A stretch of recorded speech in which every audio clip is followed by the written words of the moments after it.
All right, welcome back to the Gill Athletics Track and Field Connections podcast. You never know what life is going to bring towards you, right? We've had today's guest scheduled for a bit, but scheduling's a little hard sometimes. And, sometimes you're at the right place at the right 100%. Moment. And we got the right moment. So I am super excited to welcome the owner? Partner, thank you, of the Kollective. Help me welcome the wise, the wonderful Mr. Mo Wells. Man. I think it's gonna be more comfortable. We just have a conversation, look at each other. The video is the video, and we'll just have a conversation. Mo, thanks for being here. First of all, always appreciate when I get a last minute text of, "Hey man, I'm open all day," and it's like, "Can you go right now?" So when we're recording this, we are sitting. If you're watching video, you see my hotel art here in the hotel in Eugene, Oregon, for the Prefontaine Classic, the Diamond League Final. Pretty important meet. What are you doing here? So I'm here supporting my primary hurdler, LayLay Johnson, 100-meter hurdles, and also one of my secondary hurdlers as well, Tia Jones, that I do a good bit of work with too, in and out throughout the year for these last 2 seasons. So primarily those two, and supporting some good friends and teammates from my college as well. Awesome. You said LayLay. LayLay, is that how you pronounce it? Is she the one? I don't keep up professionally very much, so excuse my ignorance here. Is she the one that is obviously doing real well? She's here in the unsponsored one. What is up with that? That's gonna be everybody's question right off the bat. What is up with that? I have no idea. She has, so this is my second season with her, taking her on full time, and she has had a 2-year run that most people don't see in their entire career. And I tweeted, actually, I think it was last week, saying that out of everybody that's scored 1 point in the Diamond League rankings, in the 100-meter hurdle, she is the only one that's unsponsored, and she's number 3 on that list. And without a hiccup at another meet, she's probably in first place in the Diamond League rankings. So it's odd, man. She hasn't gotten any, we have not seen one piece of paper. So the common theme is people say, "Oh, she's just turning everything down." I was like, "Well, bro, we haven't even seen a piece of paper." Like, nobody say, "Hey, this is what we got. We got $100 and some spikes," but we haven't seen anything. And I haven't heard of any, she seems to be take off the track, because that is, obviously on the track is what's happening. Off the track, I have not heard a single negative word. Maybe sponsors are staying away because she's whatever. I've heard zero of that. Everybody loves her. The kids love her. People love her. She's obviously a fierce competitor. She has a great college background as well from Oregon and Texas Tech. So your guess is as good as mine. Wow. And we're going to get into how long you've been doing this, but have you ever heard of this caliber of an athlete, not able to get a sniff, that also has zero character issues? No, not even from my colleagues and my mentors and collegiate coaches and friends that I have in the arena, none. It's conundrum. So we'll see how this weekend goes. But up until this point, she has a small little lifestyle deal that she got with the brand, but it's like a fashion, it's not a track deal. Right. But it's very cool. I have seen that. Yeah. So she got that, and she kind of makes that into track wear because she sews it up herself. It's just regular, wearable stuff, but she makes it into her track uniforms. So, it's odd. So we just keep on trucking through. It seems like she is prime. If you take away the common sponsors, she is prime for some kind of upstart athletic type, someone that wants to get into athletic, good looking kid, obviously very talented, does a great job on social media, by the way, as far as how she presents herself and what she tweets and things like that. 100,000 followers on Instagram. All right, look, I don't think I'm getting a lot of athletic designers listening to the podcast, but if you know of someone, you've got someone, you got to strike now. This is athletics. 5 years, 10 years from now, it could be different. But today, she's one of the hottest names out there. So let's get something going. For sure, the only unsponsored person in this final. For sure. That's crazy. That could be in contention to win. Right. Yeah. Not, it would be amazing if she was like, oh, she's a finalist, but she's a 7th, 8th person. Still unbelievable. I don't take anything from 7th place person that meets like this. She has a shot at winning. It's crazy. Well, I'm sure she'll come back up, but let's take a step back here. Mo, let's, somewhere track had to start for you. Where does track begin for you? it's crazy. Track began for me not until the 9th grade of high school. So I started late. I didn't make the track team in the 8th grade, but I was introduced to it. Which is like coming with how I ended up in track, was a crazy beginning. Did make track team in 8th grade. Like I went back and they like let me run a little bit in the 8th grade. 9th grade, where I'm from, I went to school. I was from a lesser community, so I had to go to school across town to go to a good school. And when you go to school out of district, they make you sit out for a year. So my freshman year, I didn't run track. So my real first competitive year at track and field was when I was in the 10th grade. I was a sophomore in high school. It was only because I wanted to go to the NFL. I'm a little undersized, but I wanted to go to the NFL. My first sport was baseball, and then I got into football. And I was really, really, really good in football. So with that being said, my high school coach was a phenomenal coach, Coach Keith Bilbo. He made all of the football players, skill positions, run track. So my track team, I think we had 70-something boys. We were deep. In North Louisiana, we were the #1 track team by far and the second best team in the state. Wow. So behind Catholic Baton Rouge. And so we just made everybody run. I was a sprinter at first. I run 100, 200. When I was in the 8th grade, though, they made everybody try everything once. Cool. So like go through an implement, run over a hurdle. And I remember seeing hurdles on TV. Right. So I was like, I can emulate that. So I tried in the 8th grade. Now form wasn't bad. So really? By the time I got to high school, like 9th grade, so I still practicing stuff my 9th grade year. I just didn't compete. And by the time I tried, it was like, we'll put you in the 110 hurdles. All right, whatever, fine. Did decent. I think my first time running around like 15 something at my height. And he was like, okay. And I didn't run 300 hurdles yet. So mind you, I ran 400 hurdles at LSU. Right. But one day he put me on the 4x4. And I think I ran like 51 or 52. Do you remember when coach said, hey, I'm gonna put you in the 4x4? Because there's this, and sometimes it's true, but I know it's not 100% true. Yeah. We like to make fun or, complain about no one wants to run the 4x4 and all that. Do you remember the first time coach said, hey, Mo, you gonna run the 4x4? Yeah, were you like, let's go? Or were you like, let's go high? I didn't care because I didn't have any knowledge. So a lot of young kids, they go into it with knowledge of, oh, you're gonna die. Yeah, you're gonna hurt, right? It's gonna hurt. I didn't know. It was just a lap. It was a lap around. So they told me, hey, do this. Like strategy wise, I was like, okay, I'll go do it. I did. I think I was in 10th grade. I split like probably 51, 52 before like high school. I'm in Shreveport, Louisiana. It's like, oh, all right, it's the first time doing it. Let's do it. Did it hurt? Not really. Not really. Right. Cause I didn't run it like, most stories for the 4x4 when you first do it first time or your first 400, you go out like a bat out of hell. Yep. And you pay for it on the back end. Yep. I did not take that approach. I've always been intelligent. I've always been super calculated, super smart. So he just blended the two and I ran 400 hurdles. I think my first time was like a 40. The 300 hurdles. Like I was about to say, hold on. My first 300 hurdles trial was like a 43 or 44. Yeah. That season, I ended up running, I think, like 39. Yeah. My sophomore year. And just so what you ran the 4x4 and you were running the high hurdles. Was it kind of a natural of like, well, let's try you in the 300 then? Yeah. It's just let me just try you in the 300 hurdles. So but my whole I studied a lot. I ended up studying and falling in love with the sport, and I studied it a lot. But I don't even think I ran 37.9 in high school, and I don't think I ever even reached my like peak. Like I had stutters in there. I wasn't proficient at switching legs, different type of stuff. So that's kind of how it began for me. Were you, again, another thing, I always like to bust myths. Yeah. And, one of the myths is, and you hear every decade, and I know most of our coaches today were like this as well. We complain about kids. They don't know who their stars are. They don't know who's running today in this weekend in the Diamond League finals here in Prefontaine. What about you? Were you did you know who all the 400? You were kind of still a rookie in the sophomore. Yeah, I was still a rookie. But did you know who the stud 100 meter and 400 meter people were? But I was a well studied. Yeah. Right. So once I fall in love with something, I study it. So I immediately took heed to Batman. I watched a lot of Di Green's races as well. Green's races. And, I knew who the taller hurdlers were. I kind of stayed away from watching their stuff. I watched tons of Batman stuff. Oh, wait a minute.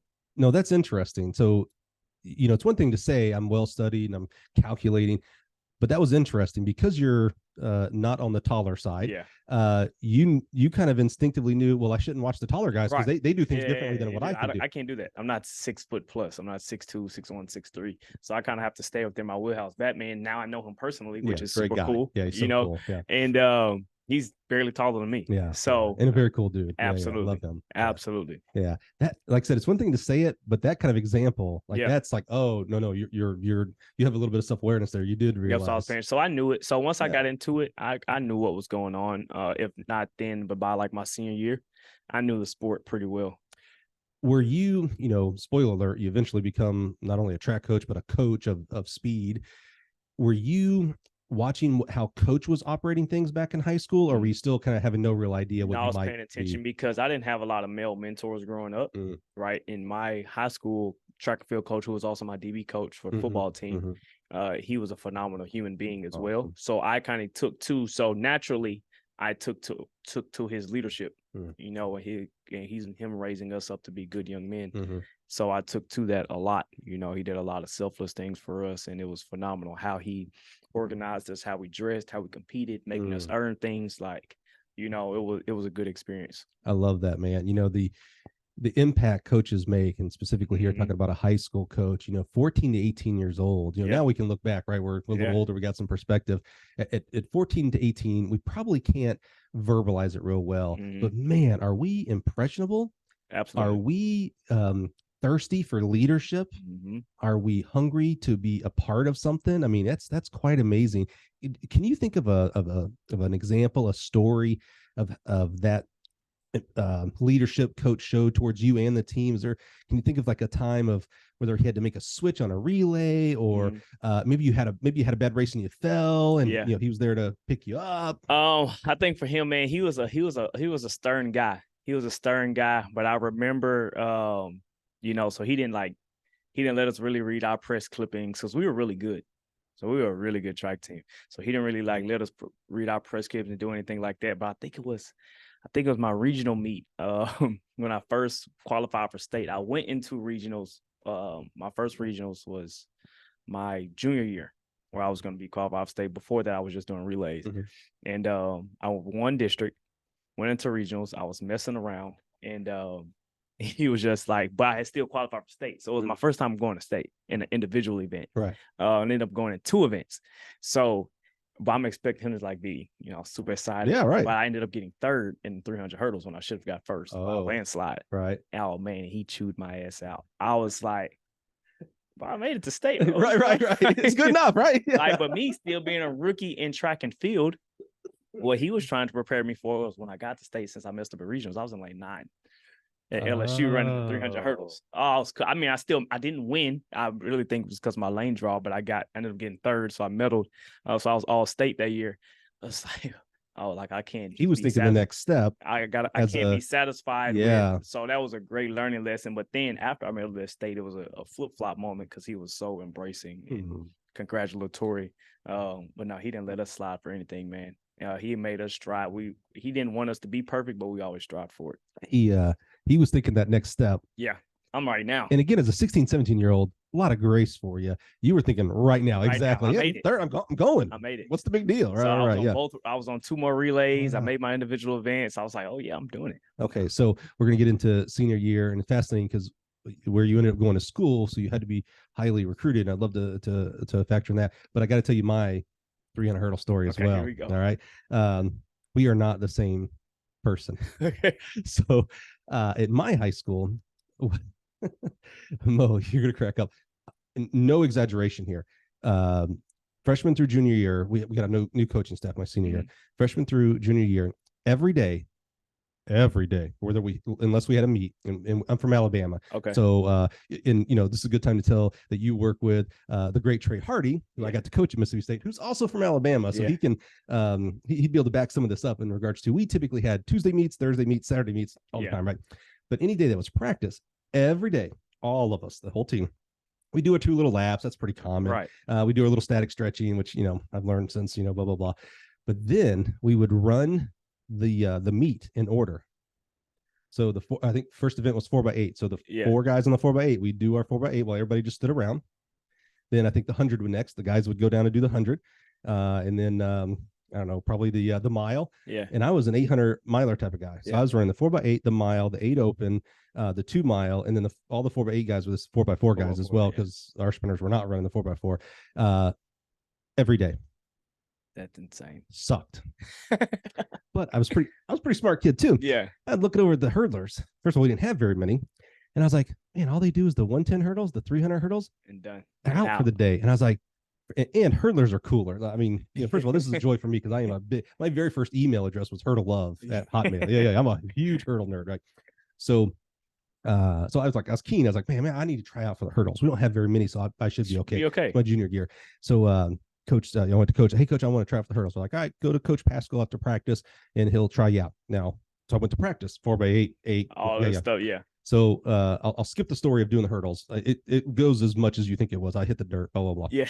So we go to this meet, and it was at Phoenix City. Coach Fortune, is I hope he's still the coach there. An amazing man, great coach in the state of Alabama. And this is how we did it in Alabama. There were going to be 4 hurdlers, 3 from our team and 1 from his team. Mm-hmm. We don't set up 4 lanes of hurdles. We set up 2 and just do 2 heats of 2. Yeah. So coach comes over and he says, hey, you guys have 3. I have 1. We're going to do 2 heats of 2. My guy's pretty good. Which one of you is your best one? And I'll match him up against that guy. Yeah. Now, mind you, I was not the best hurdler. Yeah. But I certainly had the ego of it. Yeah. My hand went up. I was like, I'll sir, I am the best hurdler on our team. I know the other guys would be like, what the? Now, this kid that he said was kind of good, I found out he was the 6A. We at that point, we went to 6A, state champ, and it signed with Middle Tennessee State. He was solid, good. man. Yeah, he was good. So he toasted me in the 110s. But then the 300 hurdles are coming up. Now, remember, I was an 800-meter guy, right? So you have some strength. I've got him. I've got endurance. This guy, he's a 100-meter guy. Again, this is ridiculous. Now, I was not as smart as you as a 16-year-old kid. So 2 heats of 2. We race. I mean, he literally, I'm probably on hurdle 4 and he's done. I mean, he was solid, right? So there's always a kid on your team that you make fun of. Yeah. I was not that kid now. Don't get there. Ours was Mancuso, William Mancuso. If you're out there, Mancuso, man, I love you. I'm so sorry. So I get done racing, right? Remember in the 300 hurdles, right? That 8th hurdle is like 5 meters from the finish line. It's real close. So me and my brother, we stand at the finish line so we can make fun of Mancuso as he's running. Yeah. Right. So Mancuso's running. He comes to the 8th hurdle. That's where we are because we're at the finish line. And I've never, to this day, have I never seen a kid hit a hurdle like that. Didn't get his hands up in time and just hits chest first. Oh, I forgot to mention this. Asphalt track. Oh. So chest first hits the track. Me and my brother. We're just laughing. Right there. He's right there on the ground. We were merciless. laughing. He literally crawls across the finish line. And then hear the timer go, beep. Still beat that other kid. You're the kid. He says, still beat the other kid. And I'm like, oh, mother. And my brother just turns to me and just pushes me and laughs. We were not the same hurdler. What did you end up running senior year? I ended up running. So that was my junior year. I ended up running 38, I think 9. My senior year, I ended up running 37. I think that was my 110 PR. So maybe we are the same. So 110s, I'm shorter, so I wasn't as good. I think I ran like 14-1, 14-2. Yeah. Sure. But at that point in my head, until I got into my senior year, I still thought I was going to the NFL. Oh, you're still football. You're a football guy who runs track, not a track guy. Yes. Oh, okay. So, and then I didn't go to LSU out of high school. Okay. Yes, I signed to mix. So I had me and my best friend. We were doing all our recruiting together. And we were supposed to go to Louisiana Tech to sign there. So I was going to run 400 hurdles there. He was going to do long jump, triple jump, and the 200.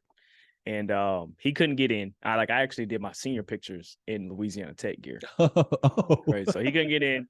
We were recruited by another school, D1 McNeese State, Lake Charles. And they always have good distance and throws. So we both ended up signing there.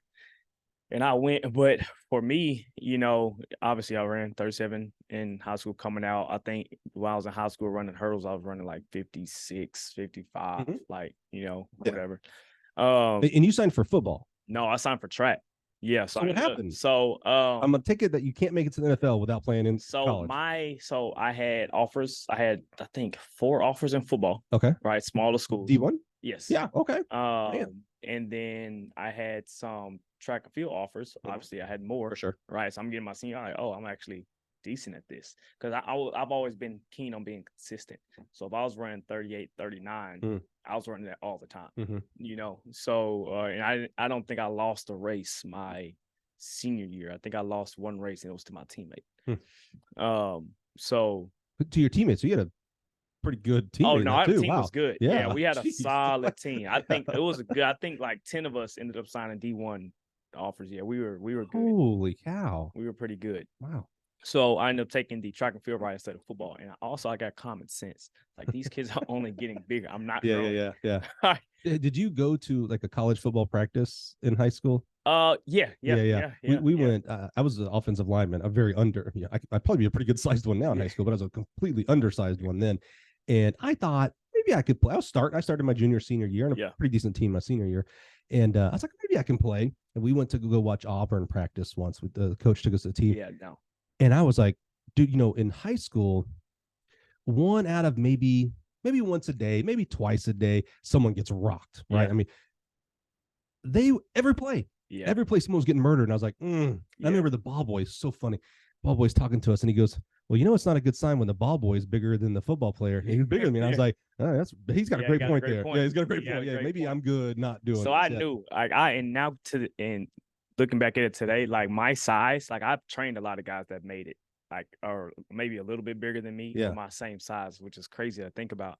But I wouldn't have rolled the dice. I knew what I was good at. What is the difference? Because we all know of, like, for basketball, the Muggsy Bogues, the severely short, and you're not that short, but the people that just don't fit the mold at all that have made it. What is their differences? I think genetics, man. They have a different type of mold, whether it's the speed, the strength, weight. I know a lot of guys. You think of like a Darren Sproles or Maurice Jones-Drew. With those guys, more like 180, 190, still in a solid, rock solid, right? Yeah. And and I was fast. I was running like a 4.2 40, but size wise, I never really got over 160, 165. Yeah. And the game has changed today to where smaller guys are getting away with it. But then it wasn't happening. Yeah. In a sense, unless you were like trending. And I think like a little bit of luck too, right? I mean, there's plenty of other, mentioned Trendon. There's a lot of, I should say a lot. There are other people like that never make or get a shot and get hurt. That might have been good if it's like, oh man, just that one, if they would have just went left instead of right and not gotten hit there, their shoulder would still be intact, or of course their knees, things like that. Yeah, we tend to forget and give credit to luck a little bit because there is that involved as well as the preparation. No, absolutely. So I knew, I was like, and I've always been a brainiac. I got in a lot of trouble growing up a kid, but I was always smart. I was like always the smart kid in trouble. I was always the smart kid in trouble. And I knew I was going to use my athletics and what I did in my career as a catapult for off the track. So, okay, smart guy. What were you thinking as you are looking at Law Tech and weighing these football offers and track offers, and you end up going to McNeese, great school, by the way. What was the thought at that point as a 17, 18-year-old kid of career? I'm going to go study X because I'm going to become med school to be an orthopedic surgeon. Yeah. Is that right? Yeah. Now, I was always good in science. I was always good at biology. I was always good at stuff like that. I was always pretty good at A&P. So wasn't very good at math, but English and science, all sciences. Where did that come from? Meaning, was there someone in the family that was a doctor or in the medical field? Look at my entire family. You watched history. Doogie Howser. You're too young for that. You know what that show is. No, I just took a team because I always wanted to stay in sports somehow. Right. I wanted to find a way to stay in sports. Right. So you look at like sports athletic trainers, and you're a product of what you're around. So the highest level ranking person in my life was my high school in medical field, was my high school athletic trainer. Yeah, right. Right. So I would even ask him in high school, hey man, like what athletic trainers do? How much do y'all make? And he would never tell you. He's like, but I'm comfortable. So my head, and then I had met a couple physicians, like some career day stuff. As I started getting older, I was like, I think I want to go to med school. So I started off in biology, kinesiology, and was going from there. I switched my mindset once I figured out how long that was going to take. To physical therapy. Right. So my background in schooling was health sciences and like stuff that would get me on the PT path. So you go to McNeese. Who would have been the coach back then? That's Brendan Gilroy. Yeah. Oh, he's still there. Yes, Yeah. No, he's not going anywhere. He did some pole vault pits and stuff for him. Love Brendan. Yeah, absolutely. He's still there. I forget he'd been there for quite a while. Because what year are we in roughly? I went to McNeese in 11. Okay, yeah, boy, you're so young. So how did McNeese go? And we know you didn't stay there. I didn't stay. I didn't stay. Great environment. I pledged there. I'm an Alpha. I'm Greek. Oh, nice. Ran track there successfully. Conference finals, 4x4, 400 hurdles. I was doing well, but I have always been in that road to perfection. I always tried to keep elevating, right? And I think that the program just wasn't set up for me to reach my full potential, and not just on the track, because like I said earlier, I think about a lot of stuff off the track. I had taken a holistic approach to everything, every single thing in life. And I was just like, man, this town's just not going to do it for me. There's nothing wrong with it. It's going to be good for some. I know some really good, successful people out of there. But what I was trying to do, I was misunderstood a lot too. And I was like, I'm just going to roll the dice and try to go to LSU. And I tried to take all my friends with me. I was trying to get everybody to go. I wanted everybody to come with me. My best friend, I wanted him to come. He ended up coming to LSU a year after I did, but he didn't run. He ended up starting in the military. But, yeah, I was out, which was a harder path than I thought it would be. Is that right? Yeah. Well, let's talk about the harder path in a second, because what I'm interested in, you haven't coached college track, right? That's not going to be. Yeah. But I'm curious. Again, I like to. Outside of strengthening, outside of my GA at LSU. Yeah. Okay. What do you think? Because you transferred before the portal, which is crazy that people kind of talk about the portal like it's this whole new thing that athletes never transferred before the portal, right? Pre-portal. Yeah. And outside of like base or football and basketball that had the city year, track, we also always could transfer and be immediately eligible. So I don't know that the transfer portal, besides being cool maybe today, I don't know, but I truly think that, like, I have no problem with it. Yeah. And it's so funny. I don't think my father-in-law watches this, so hopefully, like, he was giving me the old man of like, all these kids transferring. It's hard to be a fan of a school. And it's like, well, kids come and go. Like, even if they all stayed for 4 years, there's going to be new kids. There's going to be new kids. Yeah. And are you 3 to 5 years? Yeah. And on the college side, are you a fan of the kid or the school? Yeah. You should be a fan of the school. It's a little weird to be a fan of an 18 to 22-year-old. Let's be honest here. So I have no problem with it. And I truly believe that most athletes transfer for a very specific reason, whatever their reason is, whether it's like you, it was just not the right place for you, that you thought it was out of high school, whether it's family issues, things like that. There's a reason. I think it's very rarely is it the thing that we complain a lot about of, the coach got onto the kid didn't like that, so the kid's going to go somewhere else. Yeah. I don't know many coaches that just let anything go on. So that coach is also going to get onto that kid if they do what they did. Yeah. What do you think about the portal? I'm down for the portal. Yeah. I'm down for the portal. It was pre-portal time for me. My coach, he blocked my transfer. So, we track field, you can't. Right. But if they put a block on it and say, okay, he can go. But that was still rare. Obviously this happened here. So said you can go everywhere but. So for me, he said you can go everywhere but LSU. This is the road that was harder than you thought. He said you can go everywhere but LSU. So I had to do an appeal. I had to do all type of stuff, So I ended up, when I got there, I did end up redshirting my first year. Still, and then with LSU, if you're not on scholarship immediately, you have to try out. So you have to, and I was the only person, but yeah, and that was, so I was. What did you have to do for a tryout? Go to the practice. That's it. Okay. Now, and you're at LSU, and you were being coached or going to be coached by some people that I know real well, Dennis Shaver, etc. So I know Dennis is smart enough not to say, okay, go run 400 hurdles. There's your try. I'm like, no, that's that would show you nothing. You had to go through, I think it was 2 to 3 weeks of practice. You start after Labor Day. And make sure you could handle it and up for this. And I killed it. I absolutely killed it. But for me, my main problem was I was practice warrior. So I would absolutely kill practice, and then my races just weren't. They just didn't calculate right.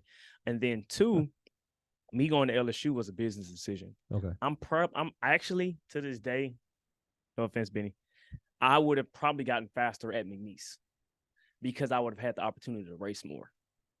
So I'm on the same calendar, training wise, race wise, and probably less races as the LSU. And you're expecting everybody at LSU to go to nationals, to go to USA, to go to later championships. Right. Whereas I was never slated to do that, but I was on the same race schedule. So I needed more races, and I wasn't running as many races at all. I was going to practice, and it was all built around the true town. I was there with Vernon Norwood. Vernon Norwood was here today. Right. Yeah. I'm there. Almost everybody in my entire camp has an Olympic or World Championship medal. Right. So there was 11 of us. Yeah. You know, Quincy Downing, Aaron Ernest, Nathaniel Mitchell Blake, Michael Cherry, Tremaine AC, Vernon Norwood, and the list goes. All guys who have done exceptionally well. Even more. Was there any? You mentioned amazing people that have done amazing things. Was there any nervousness from you?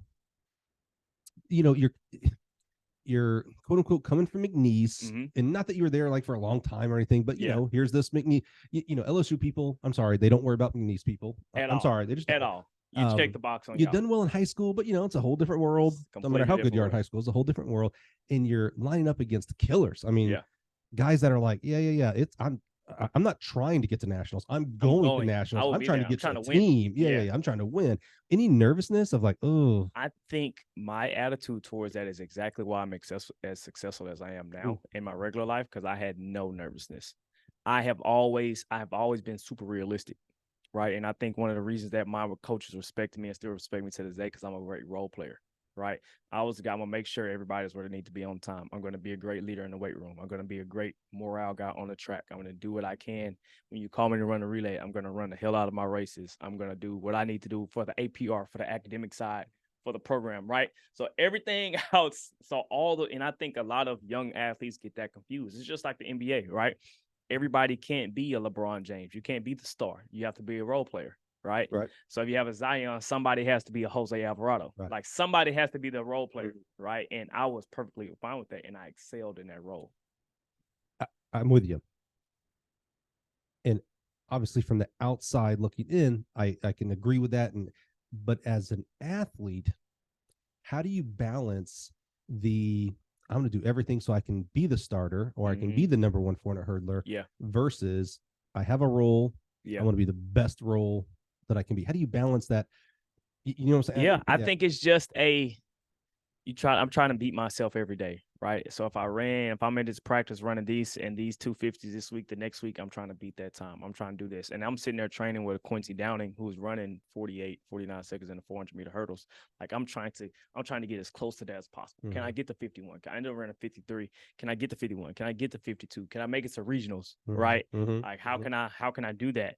And I just think I was a little under raced, but it was always the strive to get there, right? Up until my last race at LSU, I was like, this is the one. Like I got to go right now. Yeah. You know. So and that's all it was. It was a mentality of, okay, I know my role, but I'm trying to go above and beyond. Yeah.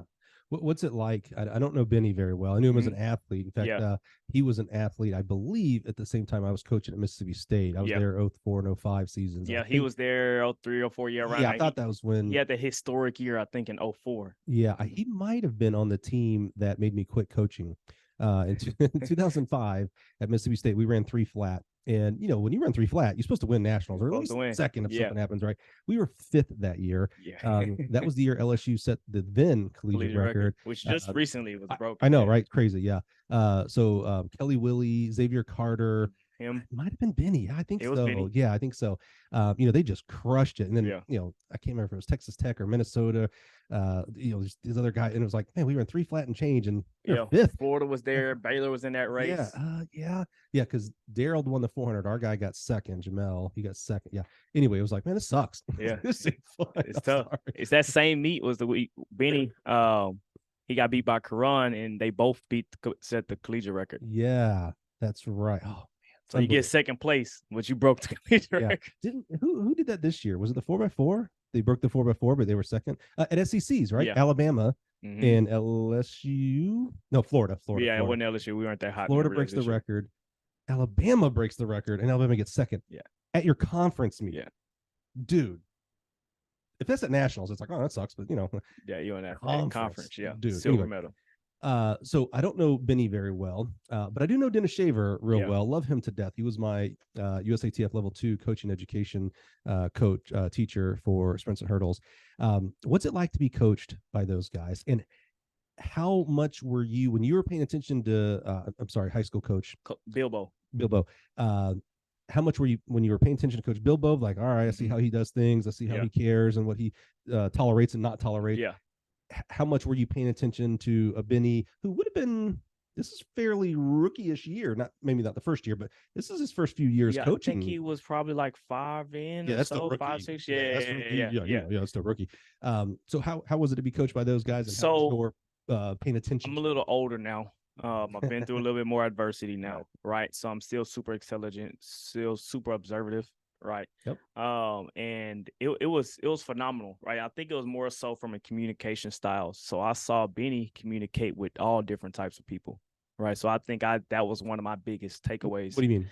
So people that had great attitudes, people that had poor attitudes, people that were American, people that were foreign and international, people that had high confidence, self-esteem, people that had low self-esteem. Okay. So I seen him, and he probably didn't even notice to this day, navigate all those different types of people, right? Shaver wasn't really like, obviously he's phenomenal, but he's not that same navigator, right? He's like, we're here to get this job done. Are you going to do the job or you're not going to do the job? If you're messing the job up, I'm going to cuss you out. If you're doing well, we're going to all be on a good accord. Right. Versus I spent more time with Benny. So watching him navigate and do those type of things and also encourage the hell out of us. But he was similar to my high school coach because he never let you get too high. He didn't let you get too low, but he didn't let you get too high. Yeah. Right. He'll still tell you suck. If I call him right now and we talk about Vernon or somebody running this weekend, he's still gonna say, "Man, he sucks." So it's still keeping you on a level ground, and I took a lot of that into how I am today. Just going from high school to college. And now. That reminds me. I coached both men and women throughout my career, but I always said I preferred coaching women. Big generalizations here, but with men, all men that I coached thought they were going to be an Olympic champion, but didn't necessarily put in the work ethic nor didn't have the genetics, right? So it's always like bringing them down, like, hey man, like you ain't even training like an Olympian. How you saying this? I know like you ain't even winning conference. With women, it generally, again, big swaths here. Women generally were the opposite. I mean, I coached at Ball State. We had a Patricia Soman, love her to death. She was a 22 something long jumper, 44 something triple jump. So stud, all American.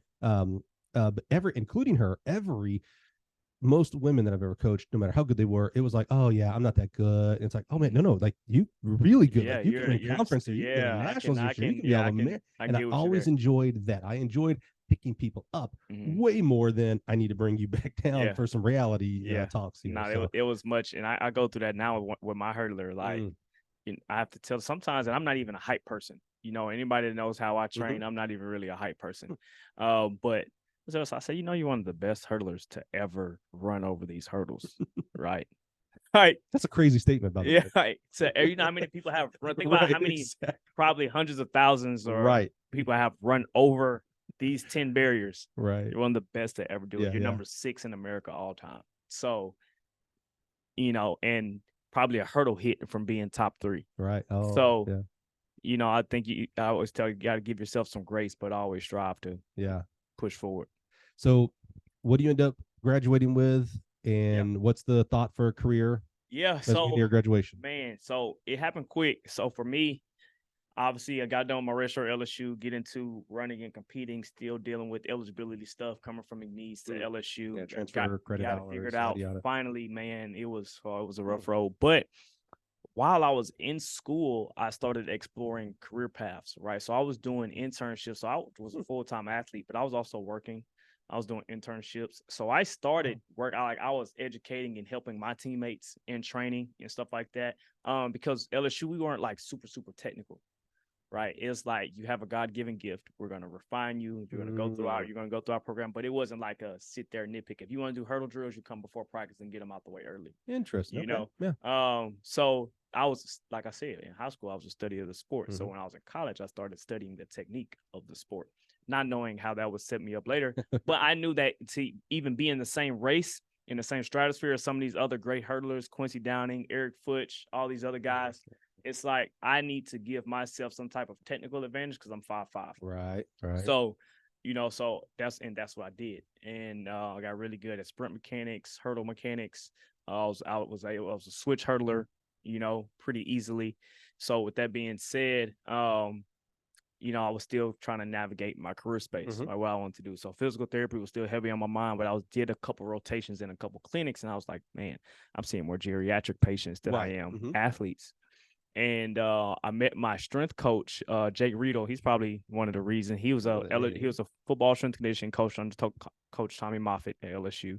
I think Jake is at Army now as a strength coach there, but he was phenomenal. Him, Eric Donovan, Benny County, and Tommy Moffitt were the reason that I got into strength conditioning. So by trade, I was not a speed coach. Right. I was not a track coach. I was a strength conditioning coach and physiotherapist.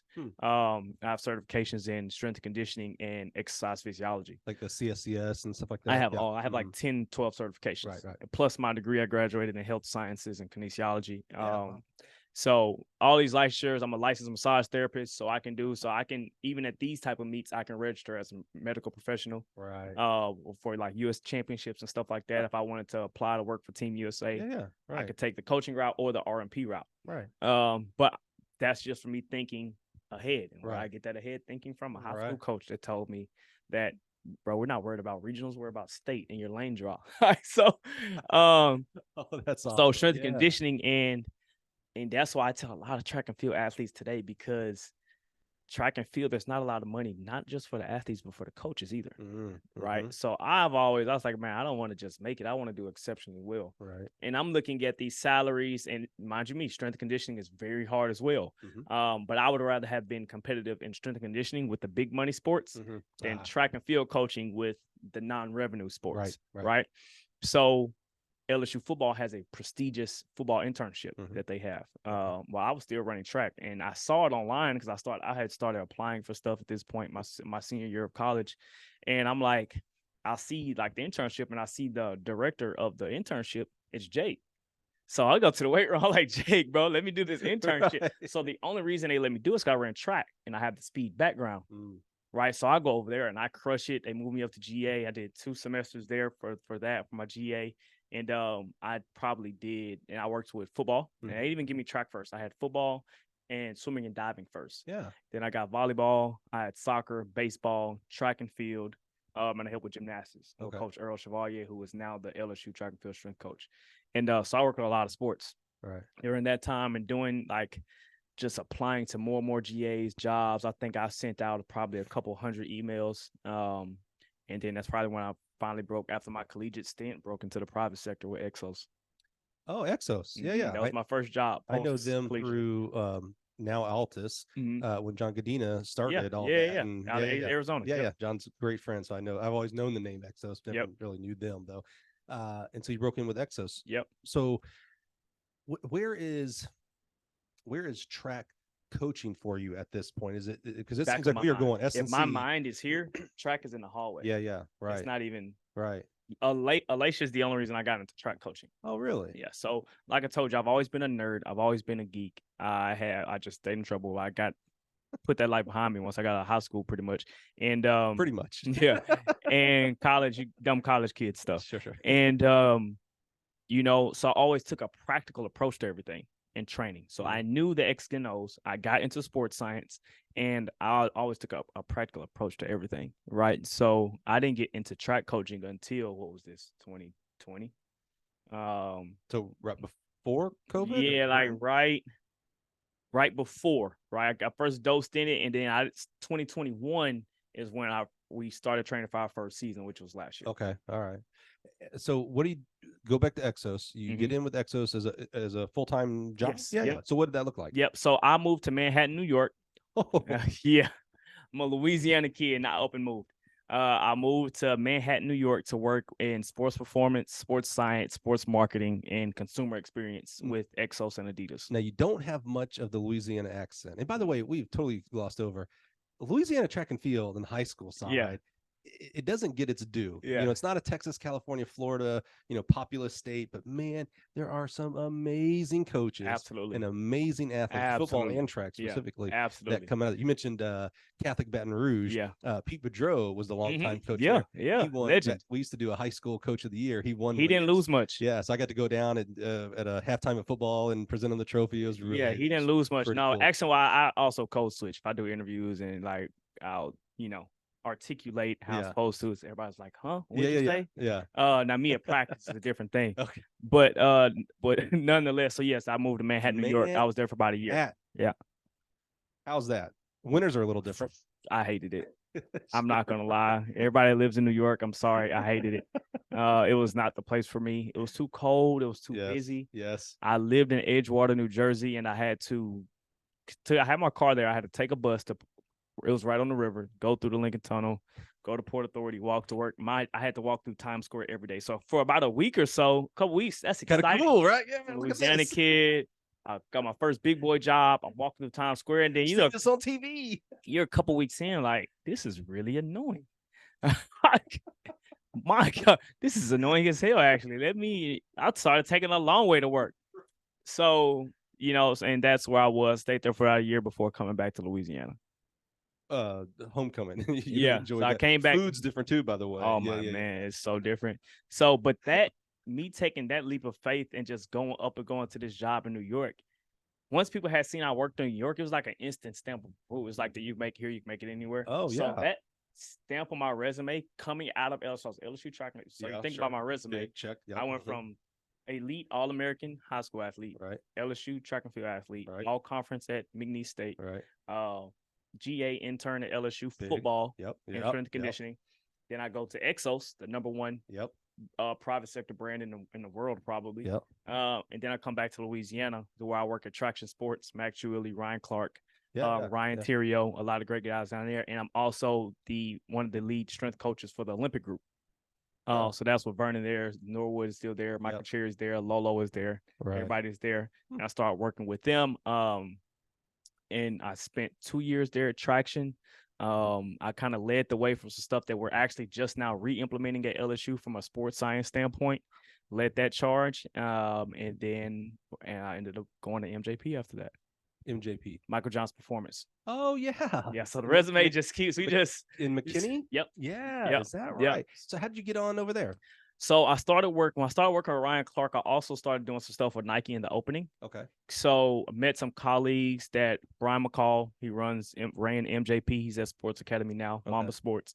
Jessica DiFiore was the head of athlete services. Man, I had some good rapport with them. I did a good job with the opening, and they had some spots come open. And at this point is where I started to get recruited a little bit from a career perspective. Right. So after my first, I only did one intern. Post-collegiately, I only did one internship, and I got moved up, and I only did an interview process one time after that. I did, I think, 2 more. I did Ohio State and Florida State, but I was called to do those processes. And that's the only time I really had to search for a job. Ever since then, we've just been climbing. And as you're going through Exos and now MJP, you're still working with a variety of sports. Any track at all? Besides, strength and conditioning, yes. No track coaching, though. Right. Okay. So I'm still still all strength and conditioning at this point. So I'm in the weight room, right? So that's when I did a lot of rehab stuff for the Leah Hobbs when she had her knee situation. And I had working with the freshman classes when they was coming into LSU, my pro group, or at least doing their testing and stuff like that. So, and then I had a huge population in baseball because Ryan Theriot and Mac Julie were baseball guys. And then when I met Ryan Clark is when I got heavy into NFL because he had a big group there. And he got to the point where he was like, I'm going to let you run all of our pre-draft and all the movement for the NFL group. And how do you, in your background, I understand, like with exercise kinesiology undergrad and things at Exos, and some of it just kind of maybe you tell me trial and error. Absolutely. How do you learn, like when you say pre-draft for NFL, because there's you tell me where I'm wrong. Outside looking in, never done this in my life, but it feels like, as a guy who used to coach track, you can kind of see things differently, right? It feels like a lot of the NFL draft testing stuff is not really football on the field stuff. It's the 40, it's the shuttle drill. It's a track meet. It's the standing broad. It's more of like, is this guy an athlete or not? Not can he play football? So how do you figure out what to train for, but also still try to figure out how to make this guy successful on the field with actual football stuff? Trial and error for the first part, but you gotta think I was very technical in college, right? So when it comes to sprint mechanics, I had that down, right? I trained 100% differently than how I did now, but I've always been very humble and egoless my whole time. So any program I wrote, to this day, I still do this actually. If I write a program, somebody else sees it.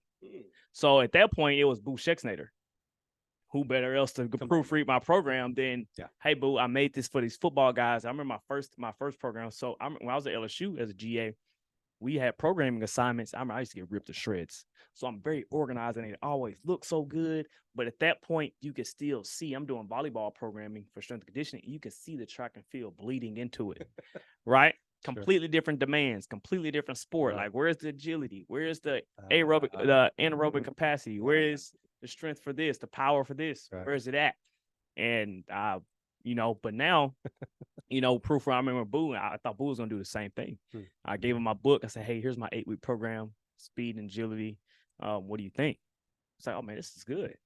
I say at that point, I was like, "Okay." And did you know who Boo was? Absolutely. Okay. Yeah. Once again, I knew. I thought you might, but so and I had met him while I was, going through my process at LSU, and say, "Oh, well, I'm in good shape then." Yeah. So yes. but with me having a track background, I always, and the athletes immediately respected me because I did have that background. Sure. Right. Which is hard to do in track and field when you're just a track coach, because there's so many other track coaches. So you're just like everybody else. Interesting. You're just like everybody else. If you ran track and now you're gonna be a track coach, where does the respect come from? It's the same field. Like, oh, this kid has to get his stripes. He gotta, versus now me coming in the track, you have to talk to me a little differently because I have world champions in boxing. I have NBA. I have NBA All-Stars. I have Super Bowl champions. I have All-Americans. I have all pros. And I have MLB home run leaders. I have World Series champions in all these different sports and stuff like that from the private sector. So now and then coming in immediately in the track and being successful, like the respect is different. So me coaching these football athletes coming from track is like, oh, this guy has to know what he's talking about here in track. Track high is level. So respected in these other sports. Absolutely. When you're the track guy coming into other sports, so I'm just thankful that I had that mindset as going, I'm going to go be a strength coach for the field sports, because they're screwing this up over here. They don't know how to get faster. Most times, like I do know some football strength coaches that are really good at it, but I see it being done incorrectly more so than accurately.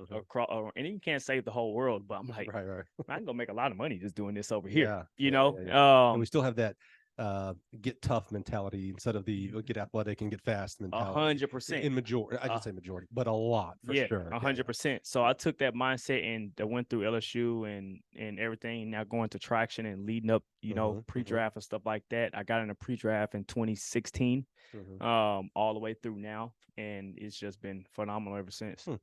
And so MJP to I went from MJP and I got the call from IMG after that. So I spent 2 years. Tara Morgan was my head honcho over there at IMG Academy. She's one of my favorite mentors that I've ever had until this date. Her and Brian McCall and Benny and Ryan Clark as well. And it was phenomenal there. So I was actually the first person with the position I had at IMG. Yeah, what'd you do there? I was the head. I was a strength conditioning coach, but I was also the head in speed and agility for the entire academy. Oh, okay. So I was the only coach there that worked with every sport. Right. Lacrosse, baseball, soccer, track and field, football, basketball, you name it. At tennis, I was with every single sport at some capacity, and mostly the national teams. That's a nice weight room over there, man. I got a tour. We did the there's 3 2017. Oh, 3. I think we did the main football one because they pointed out a room where like they even do like the VR for quarterbacks. It was like upstairs or something. It's huge. It was amazing because it was like that's a high school and it's it's a one-stop shop facility wise. It just happens to be in Bradenton. If it was in Orlando, my gosh, I could get everybody to go there. Even Tampa, even though it's just an hour away, Bradenton is in the middle of nowhere. Correct. But it was a phenomenal experience. So I had a beautiful setup there. I went from combine and NFL off season to my camp stuff in the summer to my national teams in the fall. Won a national championship with football, had a huge impact on the basketball programs. So it was phenomenal experience when I left MJP and went to IMG. You weren't there during the Bishop Sycamore. I left right before. I left. That, I know everybody that was involved though. I gotta watch that. It's on HBO. I think I gotta watch that documentary. It's insane. And especially that's for the bad side of our sport, man. Football, and me knowing if I'm Bishop Sycamore, I don't even know why I pick on IMG because we trained those kids to be assassins. It was like I remember seeing one year IMG had like 2 varsity teams. One was like call it the elite team, and the other one was like call it the regular team. Your varsity team, your national like team. Ranked national or something like that. It was like, oh my god, the guys who can't even make the quote unquote big team are still awesome. By the way, it was like, why would you do that? I have no idea, but I did that on TV. I did 2 years with IMG Academy before going to Miami. I spent 2 years there. Yeah. House of Athlete with Brandon Marshall, and then before transitioning to where I am now in Austin. Brandon Marshall. Is he the one that does I Am Athlete? Yes. Okay, I just listened coming down from Portland to Noah's. Yeah. I didn't hear it yet, but yeah. Oh, he did a great job. Yeah. Noah's, I haven't met Noah. I know his coach Lance very well. We coached against each other in the JUCO world and everything, had our battles. But yeah, Brandon does a great job too, actually. So what's that like? Because that was he seems like an interesting guy. It was an interesting experience for sure. Yeah. It was an interesting 2 years. It was a different experience than anything I've had in a profession so far, but it did open my eyes to so much. So I'm extremely grateful that I did it. And it also showed me, because I went down there and built my programs from scratch, like literally scratch. There was nothing in place before me getting there. Brand new building, brand new brand. And I completely did it from scratch. Extremely successful. The 2 years I was there. So it taught me so much. And it was an accumulation of all my past experiences, but me doing them the way that I saw philosophically to be correct, and succeeded. Which is one of your first forays of it's you. This is me. Yeah, as a partner down there, like this is me. So that's why. And after that experience, I really knew, I can do anything anywhere. Right. From there to the Collective. Yep. In the Collective, you are partner and director of All Pro Sports. Okay. So help me understand before we get into the Collective. What's something that you learned from each one of those stops? Because all of them seem, if you're not paying attention, it seems like they're all the same, train athletes, but they're all pretty unique, very different in how that was happening. And I think that's what makes me good now. Journey too. Yeah. Something like, what did you learn from Exos? What did you learn from Traction, MJP? And it could be something that's not training wise, like, you know what, I learned how to do the books at blah blah blah. What did you learn each one of those little stops? LSU was the how to coach. Okay. Right. Running a weight room with 100 people in it, running fourth quarter programs. During the GA. Yes. Knowing the difference between an RDL and a good morning, right? It's how to coach, how to communicate, how to be around people. I got the work ethic from obviously me growing up and being a hard worker my entire life. That was instilled as me growing up. And then how to command a room, how to talk, how to work with other collegiate coaches, how to do. We don't talk about that, by the way. Right. So LSU wasn't even technically the X's and O's portion of it. It was the how, right? The how and the why, right? And then going to Exos was big level marketing, and my first real dabble into sports science with everybody from Herzog from Germany with Adidas, because I was dually employed. First sports science, but you graduated with a but it's different in a practical setting. Oh, okay. So nobody's gonna tell you in college you go through all the A&P, but nobody's gonna sit there and tell you how to do your Excel programs. How do you run your catapult programs? How do you do Nordboard and force deck? What are you looking from all these tests?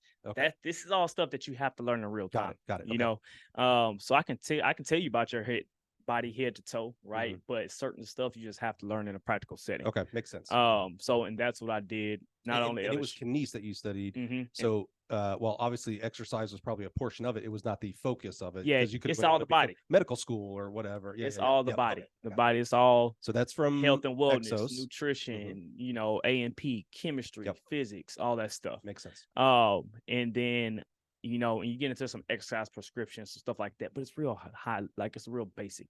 I could go back and teach those courses now. Right. So it's Exos not how you make this 6'7" lineman be able to make his block. So Exos was pro athlete, general consumer, because I wasn't just training. I wasn't training up there. Okay. Right. So I was in sports science, sports marketing, sports activations, and relating the pro athlete to the general consumer from a product standpoint. Oh yeah. Okay. So Adidas and Exos, blending the two. Yeah, makes sense.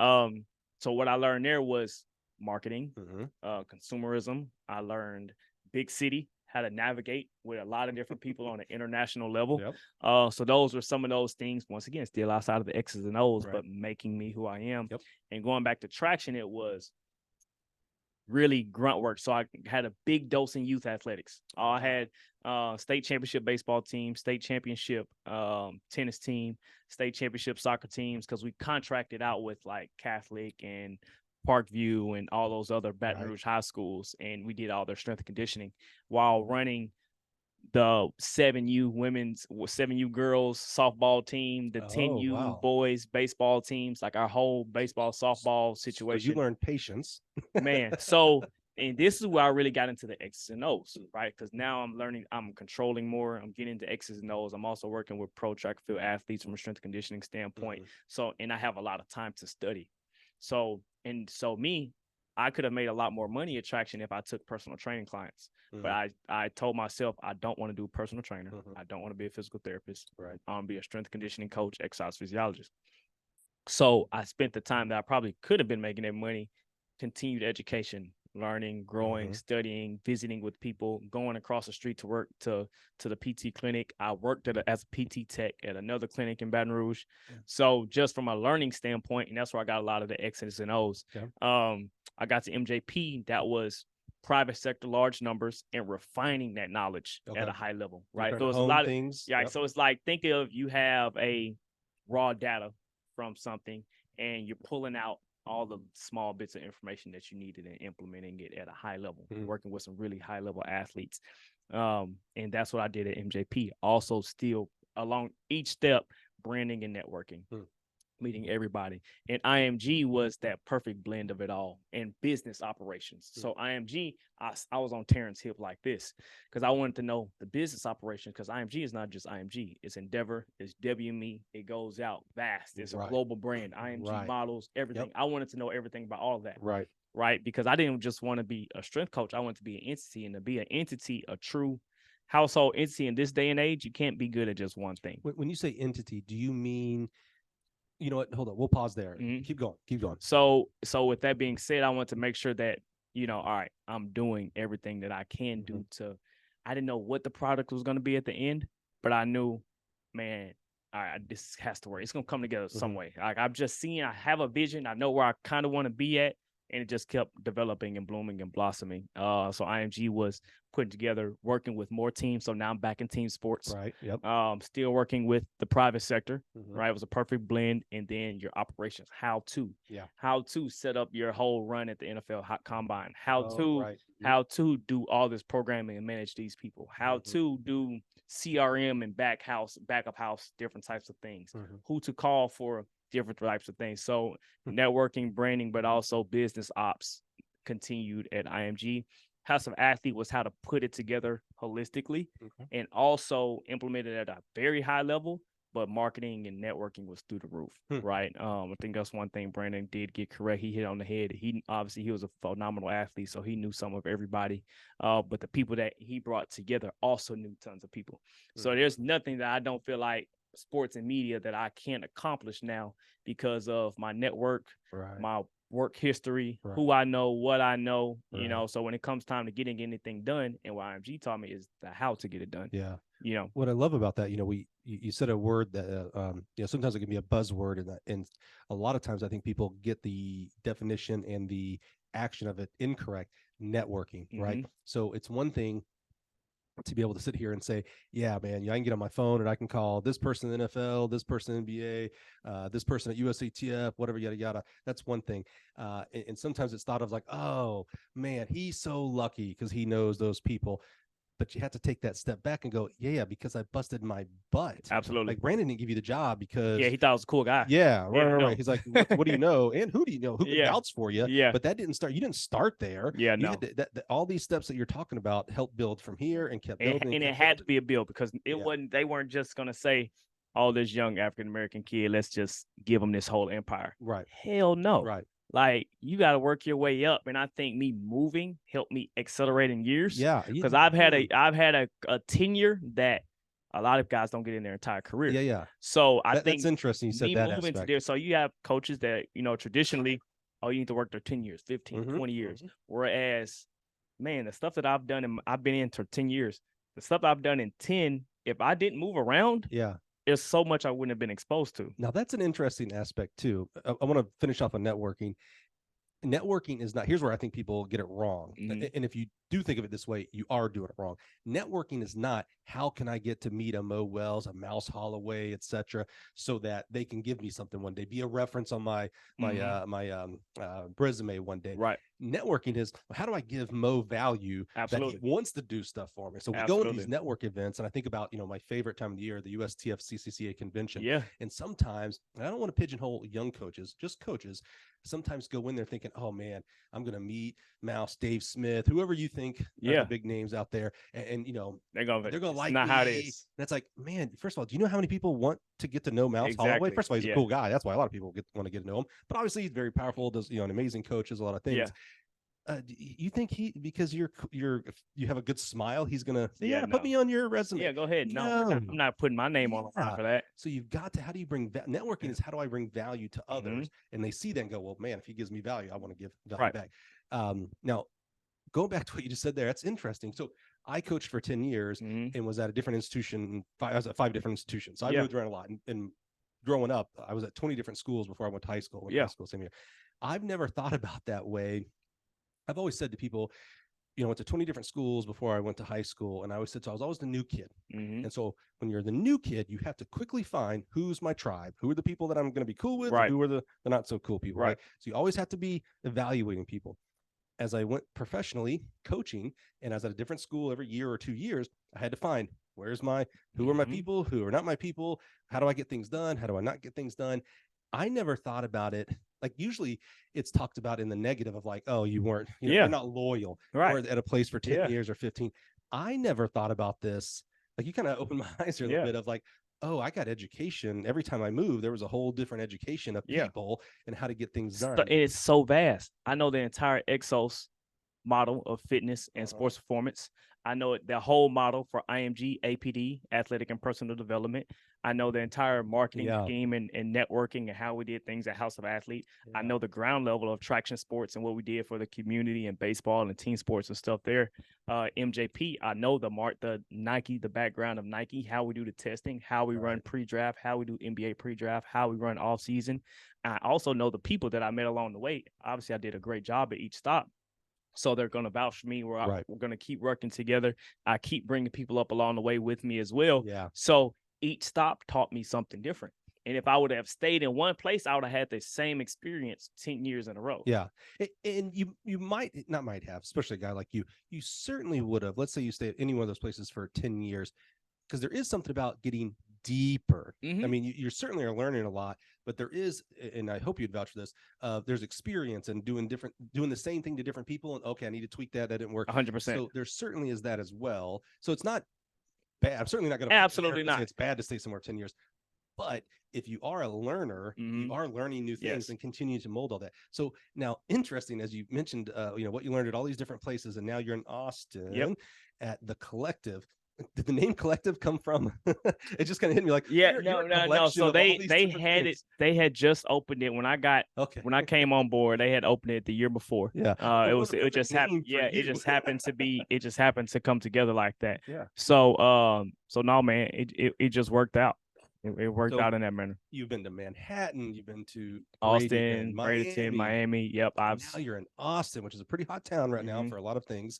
Tell us about Collective and why Collective with a K. Yeah, so cool marketing. They named it. I have no clue why they named it that. So I started working with a good partner of mine, one of the top sports agents in the country. And he had been trying to, we had been trying to partner and work together for a few years. And I knew I was leaving House of Athlete. And, so I had some options, and that one just made sense. And I took the same confidence into my career that I had in sports. Like you asked me earlier, was I confident or nervous going around all these grades? And so with me gaining that confidence over the years in the workforce, I had because my athletes also go where I go.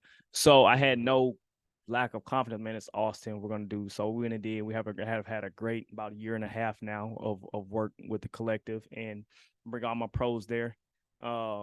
Every place has pros and cons, no matter where you are. So I try to tell people that, no matter where you are, the grass is going to be greener where you water. You just got to make sure it ain't turf. And, just always be mindful and keep growing no matter where you are. I feel like I would have had similar-ish success if I stayed somewhere 10 years, right? I always think about, people always ask me all the time, what do you think your career would have been like if you stayed in McNeese? Right. What do you think your career would have been like if you had stayed in New York or and I've always say, man, God has worked my career out to be exactly how it's supposed to be. Right. And now I have the liberty of making some choices of what I want to do and how I want to do it. Yeah. So what's it like at the Collective? How are you taking all of these different experiences and learning and people that have poured into you? How are you doing that through the Collective with your current roster? So it's interesting because I'm around a population of leaders, that a lot of this is new to them. So it's a lot of re-education for them. It's a lot of education for the people that are around, and still finding my way to navigate a different space, a different city, and be successful there, which we have done thus far. But it's, if you're teaching me about Gill athletics and I've never done anything in equipment or media or anything like that, you're going to spend a lot of time teaching me. Right. So that's kind of the process that I'm in now there. So making sure that we're all on the same page and can keep growing together within that space, and then still implementing my programs at a high level, the off seasons, the pre-drafts, the Olympic development, and things of that nature. And what is, we have a common good friend in common, Trey Hardy. Yeah. I was lucky enough to work for Trey. You can ask him.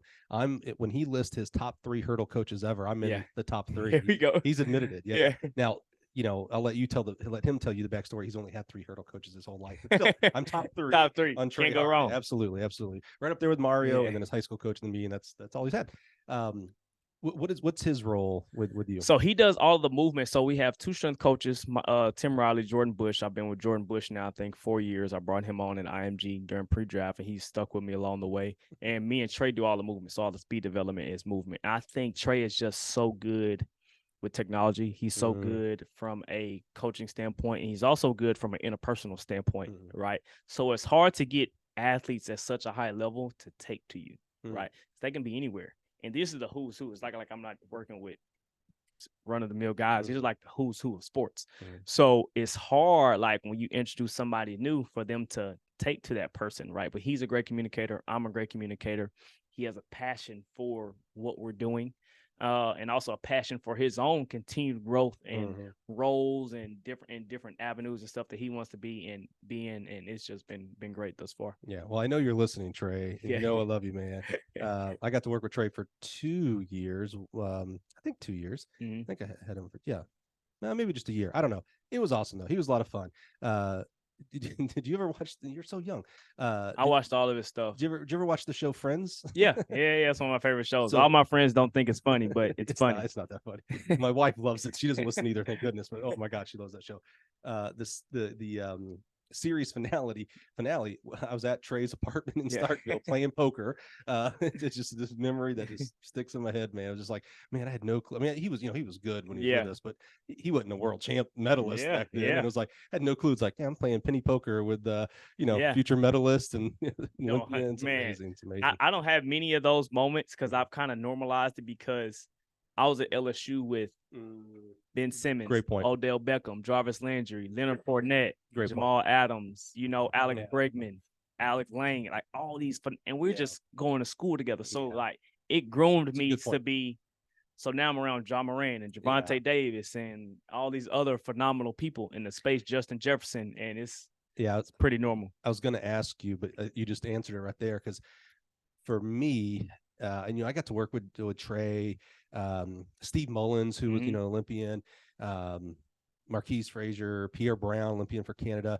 But I still, like, when I got to Gill, I can't remember. I think it was Jeff Hartwig was the first person. Jeff Hartwig, 2-time Olympian in the pole vault, American record holder, and he was working with us. I remember the first time he comes to the office, and I was like, "Holy crap, this is Jeff Hartwig now."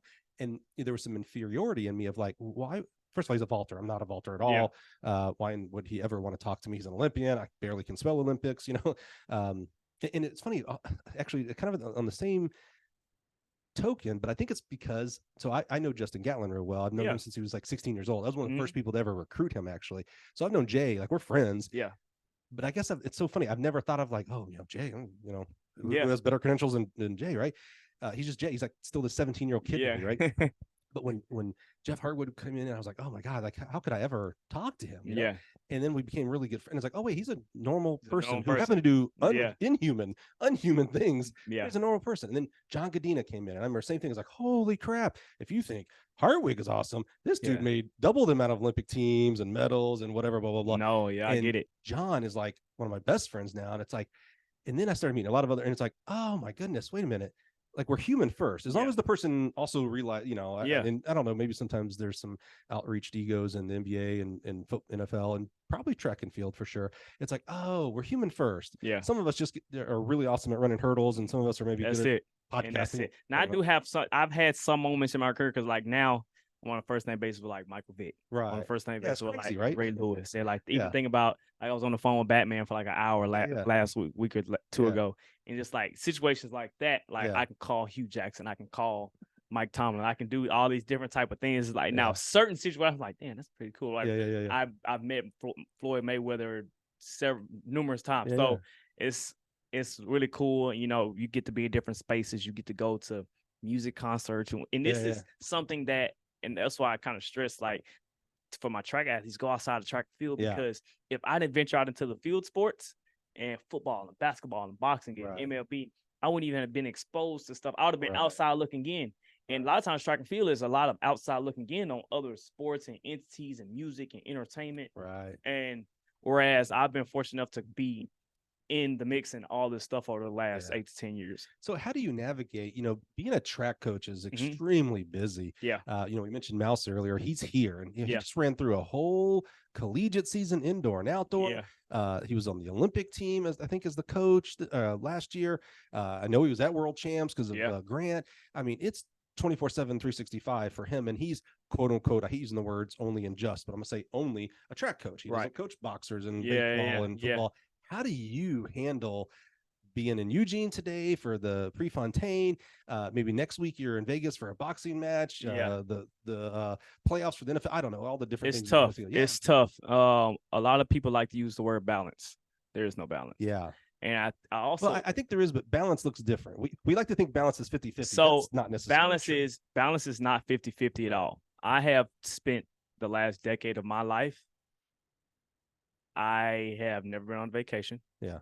You're in Eugene. You're on vacation. Yeah. I've never been. Now, mind you, I do have a lot of fun, but I don't go anywhere without having to think about work or working on that. Right. So I went to the Dominican Republic last month. I was there working. You know, of course, I'm gonna still have fun, but I'm still there working. So you still have responsibilities. And that's what my 10 years has looked like. That balance for you, and while I speak for myself and trying to get to where I am in this field, which I think is pretty high up, it's the fun and personal stuff is at a minimum. Now, there's nothing with having, to me, that 40 to 60, 50 to 50. Like whoever you want to attain and be. Like I know some guys that don't work past 1:30 p.m. I know some guys that, you know, only want to work with high school. Whatever your lane is, I think that it's important to know who you are and what you want to be. For me, I have chosen to divulge myself into the work, into the career, into the profession. So for me, like I just came from Atlanta with Bijan Robinson of the Falcons. I'm one of his in-season trainers. So I go straight from there. He's so awesome, by the way. Oh man, he's freaking phenomenal. So I come straight from there to here. You know, and then I go, but unlike a Mouse, I don't have a lot of track and field athletes. Right. Like I have two full-time. I have Mike Dixon and LayLay Johnson. And then I have 3 others that I oversee testing, and I see Tia probably a little bit more than like part of the team. Cherry and Vernon. Yeah. So how do you talk about balance? And we're going to get into this a little bit. I know the training's different. While speed has speed, but it's different for an NFLer versus a track person. But is it also different how you talk to, interact with, not necessarily if they're a star or not, but a baseball player versus a boxer? Is there a difference in communication and body language, or is that all the same and you're just doing different training? You know what's crazy? There's more similarities across sports than people realize. We're all human. So we're all human. The body is the body. You can only jump one way a certain amount of ways. You can only put the body under a certain amount of load. I think the sport demand is what makes it specific.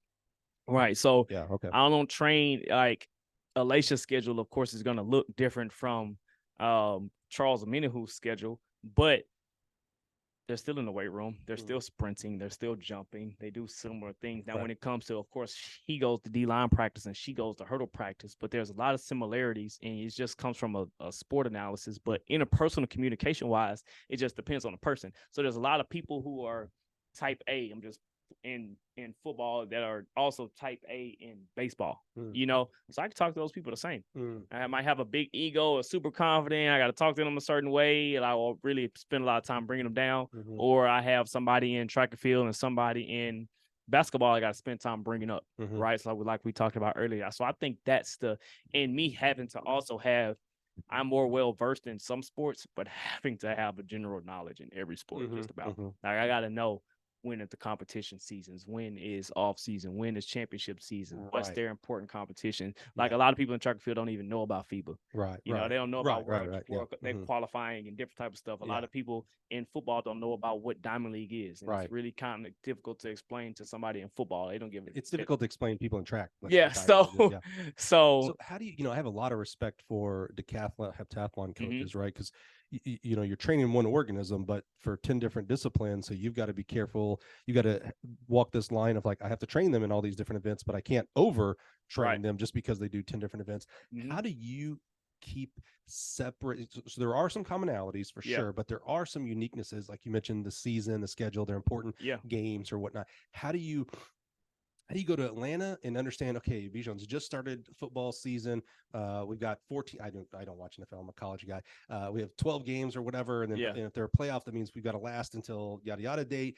And then you fly back to Austin, and LayLay has Diamond League the next week. So we're already in this part of the training. And then next week you're off to a boxer. How do you keep that? How do you not lose control and start making your boxer go over hurdles? I'm super organized. But you have to be. I mean, but that was from, and I think God blessed me specifically because that's from when I was like a little kid. I organized clothes, organized my Matchbox cars. Like I have OCD. So I was like literally very anal and touchy and county of everything. Interesting. Right? So, and that spilled over into my athletic career. Like I have to go to practice with my backpack looking a certain way. My locker at LSU looked a certain way. My binders look a certain way. My laptop is organized. Desktop is organized a certain way. So I make my schedules 3 months ahead of time. So like if you look at my September Mo's travel schedule in September, I know what date I'm flying where, what I'm doing, who I'm doing it with, and also from experience. Like I'm still learning. We're going to be learning until we transition. And just experience over time, I've just gotten better and better with it. That's it. Yeah. Because I mean, to be a track coach, you got to be extremely organized to do it well, I think. So yeah, that makes sense. One of the things, and if you haven't listened to the I Am Athlete with Noah Lyles, I highly recommend you go listen to that after this podcast. But in his interview, he mentioned that he had ADD, and he said, and it's a superpower because it really makes me want to be a problem solver and be creative.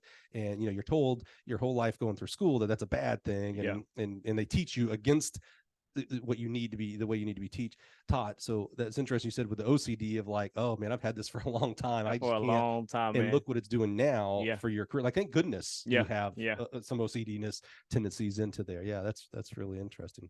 So it's worked out. Yeah. So what's your role when we're recording this? Like I said, we're here at the Prefontaine Classic. We've got the 100 hurdles. You have two? Two. LayLay and Tia Jones. And Tia. So what's it like getting up for a meet like this? This is the killers. This is the best of the best. We try to normalize it. We try to make it as normal as possible, right? So it's on me to do the programming for what we do, right? I just try to make sure that we stay consistent in, one, what's gotten us here, 2, our preparation, and 3, our mindset going into any race, right? Of course, we're trying to come out here and win no matter when we step on the track, but just dealing with anything that we're dealing with going into this meet.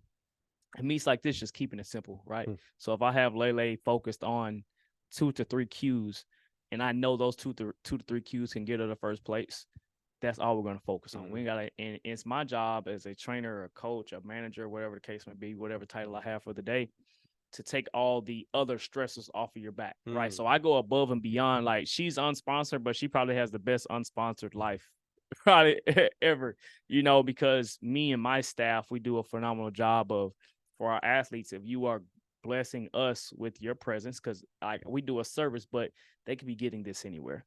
right? Maybe, arguably, is it going to be as good of coaching and therapy and environment? Probably not. But to some extent, you can go train and run track and have some type of success or play football anywhere that you are. You're a high level, you're a genetic phenomenon before anything else. Great point. Yep. So I just try to cultivate a great environment for them, right? Got your food, got your hydration, making sure, like, because I can also treat and do stuff at meets and stuff like that. So I do their flushes, I do the corrective exercise, I can do their trigger point, I can do their grass, and I can do their cupping, all of that type of stuff they would do at meets. So knocking that stuff out and just making sure it's a clear mindset going into it, and get prepped, get primed, and ready to roll. I like that, the normalizing. It reminds me of what we talked about earlier about bringing them down. Like, don't get too hyped for this. You got to be able to still perform. In year one together, we made both world teams. She was a NACAC champion. She had 2 U.S. silvers. Right. We missed out on this year because I felt like she should have won USA Outdoors this year, and we just pulled a bullet too early and hit hurdle 10 in the final. But we trained for these moments and learning from year one. I think World Championship Outdoors taught us a lot of, you put too much pressure on yourself in the moment when you're such a phenomenal athlete. You just go out there and do what you're supposed to do and just relax and keep it a little lower. Okay, Mo, as we start to wrap up today, earlier you said, as you're working through MJP and IMG and Brandon Marshall down there, you're like, all of this, I knew what all of this was. I'm paraphrasing here a little bit. All of this, what it was working towards the end goal. Now, you're not at the end goal, meaning, first of all, you're way too young to even think about the end goal. But that does lead me to believe that you have an end goal in mind. What does 30, 40, 50 years look from now? What are you hoping to accomplish when you think about 30 years from now? What's it look like for you? My goal is to be one of the biggest names to have touched a multi-sport space. I don't know. Of course, you have Mark Verstegen. You have a lot of phenomenal coaches, but I feel like I'm an anomaly, and I want to be the biggest anomaly there ever was for multi-sport coaching. Right. So being in a space to where, because you see a lot of multi-sport stuff, but it's probably like 2 sports or maybe 3, but a lot of times it's not at a high level. All strength coaches and sports performance coaches train multiple sports. Right. But I'm talking about, I want to be the best of the best for the best of the best, and also be a bigger name in education. I'm about to hop a little bit further into education, putting some webinars and WebEx stuff together now. Absolutely. I'm a huge education guy. So and people have been waiting for me to do it for a long time. So hopping into that space. So just my individual athlete impact. At some point, I want to go into professional team sports. I said that when Ja retired, I was going to go back into team sports. We know maybe it happened before, maybe it happens after, when the case may be. So work for an NFL, NBA team, do some type of stint there just to say I did it. And just checking off boxes for me, getting to the Olympics, getting athletes to the Olympics, medaling at different things, more Super Bowl champions, more NBA champions, just stacking up their resume just to be more renowned in the sport, and giving God the glory in everything that I do, and trying to reach that pinnacle. Very focused on the human performance side, or because you do have background in this as well. And not that everything has to fall on you. Obviously, you know, a smart leader knows to go hire people that do things better than that they do, or things that you don't want to do, things like that, right? So comes with a question mark at the end. Very human performance, the future it looks like for you, or also the branding and marketing aspect of the athletes as well? I'll blend of both. I've definitely a blend of both. I think I'm organically pretty good at the marketing side. Good with imaging. I'm good with timing. I'm good with, what's in, what's out, and staying up to date with certain things. Human performance, that takes a backseat to human performance, right? That's number. If you don't have that, what do you do? Right. So human performance, that's a byproduct of what we're doing on the human performance. It's all flash and no cash if you aren't doing that correctly. Exactly. And I think that's why I get a lot of respect, because I do what I want to do in the marketing aesthetics. I look cool. I do what I want to do. But that don't matter if I don't get results. And I have been fortunate enough to get results at every stage of the way. So how do we get a hold of you? Now, you and I are, we're Twitter buddies. That's my email. And so tell us what Twitter is, and if you have Instagram, where can people... My Twitter and my Instagram are the same. Shoot me a DM, shoot me a message. You might have to send a couple. I do have a lot of messages, man. at Mo Knows. They're both the same. Instagram and Twitter. MOKNOWS. Any dashes? Nope. Yep. Good. Thank you for that. No dash. Mo Knows. Mo Knows with a Z on Twitter. Yeah. Mo Knows with an S on. Mo Knows with a Z on Instagram. Mo Knows with an S on Twitter. Okay. Yeah, I was going to talk to you about that. So I'm more of a brander, marketer, brand builder type. You got to get consistent. Yeah. And I don't like the Z unless you legally change your name and everything, because it's like, oh my God, if somebody goes looking for you, they can't find you. I don't like. So fortunately now I have a big enough following. If you just put MOK, I'm gonna pop up. You know. Yeah. But so people always take all the good names early. I would like to have been Mo Knows, but I don't like to put like a lot of underscores and periods. So you put MO, or you just type in Mo Wells, I'll pop up. I got extremely lucky. I can't remember what my original Twitter was, but then I got in with Twitter and found out somebody had Mike Cunningham, but they hadn't used it in years. And so I told my income, I was like, hey, I don't know what the protocol here is, but dude's not even using it. Yeah. And they kicked him off and gave it to me. Yeah, that's some way that dude logged in at one point was like, who the hell is this? Yeah, that's how I feel on is it Instagram? I think it's Instagram, because the person that has the handle that I wanted, they have been on there since like 2016 or something. It's like, it's so hard to get a hold of these people. Yeah. I've seen DM and messages and Twitter. Yeah, it's impossible. We were spending not even in the atmosphere of a lot, but for us it was a lot. We were spending a lot of money on Twitter advertising, so we got to sign someone. I don't know if I could even do that today, just because it's different world today. Yeah, it's X. I guess. To the day I die, I will call it Twitter, man. Every once in a while I'll say, X. Just doesn't seem right. Mo, man, thank you. Absolutely. It's always interesting. We're on episode 200. We're getting close to 250, I think, now. And so we've had a ton of amazing track and field coaches from all levels. Mouse Holloway is a past guest. Karen Dennis from Ohio State, Dave Smith from Oklahoma State. High school wise, we've had state championship coaches. Every year we get the USTF-CCA Boys and Girls National Coaches of the Year. I mean, these are coaches that are phenomenal, high level, and I always like being able to show people the different journeys to their path of where they are today. Right, with our professional coaches, one of the things that irks me, by the way, is when we are at track meets are on TV and whatnot, and we go to interview the athlete, they never say the coach's name. Like, we just don't know who you are. It's so much harder on the professional side, right? So I'm always like, hey, say your coach's name. Everybody knows who that person is. And they've done a great job for you. But it's much harder on the elite pro side to get to know guys like you and what you do, and a little bit of that black magic, that black box. We don't even see what happens. Yeah. So it's always great to be able to kind of humanize you a little bit and say, oh, so this is the person behind those great hurdlers and the great NFLers and Major League Baseballers. So I'm just so grateful for you to take the time to spend with us today, man. No problem. Well, it's your track meet is hurry up and wait type of game. So you got the time, about to head to the track now and check it out. I love it, man. Thank you so much, man. Very grateful for you. And thank you for being here today, man. This was awesome. He is busy. So if you do DM him, be patient. Give him grace. Please give me a little bit. He's probably on the road somewhere. That's probably where my email is also on my handles. So if anybody press email on either my social media handle, it'll pop up. Perfect. So I read my email more than my DMs. Oh, well, hey, there's a little hint for you. Right. So I'm so grateful for Mo. We were able to get this done here in Eugene, Oregon. And it's amazing. We don't know when you're actually listening to this, you have no clue where he is. He's a man around the world. And I love that. And hope you enjoyed kind of seeing behind the curtain on the professional side. And I like a guy that does more than just track and field. And I love track and field. But I honestly, the biggest lesson I took from this was when he talked about you as a track coach. You're a big deal. Like, you have a lot of legitimacy when you go talk to football, baseball, etc. I'm reminded of, do you know Larry Wade? Yeah. Larry's a good friend of mine. Larry, actually, it's funny. Larry did an interview with the Times last week, and he mentioned me in it, and he sent it to me. I saw the time. I didn't read it because I'm not that smart, but and he mentioned me in it, so that was Larry, really cool. A great hurdler, right? Was a great coach at UNLV with the great Yvonne Wade as well. And I had him on the podcast before. He was doing boxing, but not. Yeah, he's really continued to go on. It's amazing what you as a track coach do, the knowledge that you have in this sport, and the human performance knowledge you have in this sport. So I think the real lesson here is, hey, what you do has a craft. It's definitely a craft. It has value. Definitely. And we actually went against each other, me and Larry. In boxing? Yeah. Oh, no. I had Javante Davis. He had Romero. We won, Larry.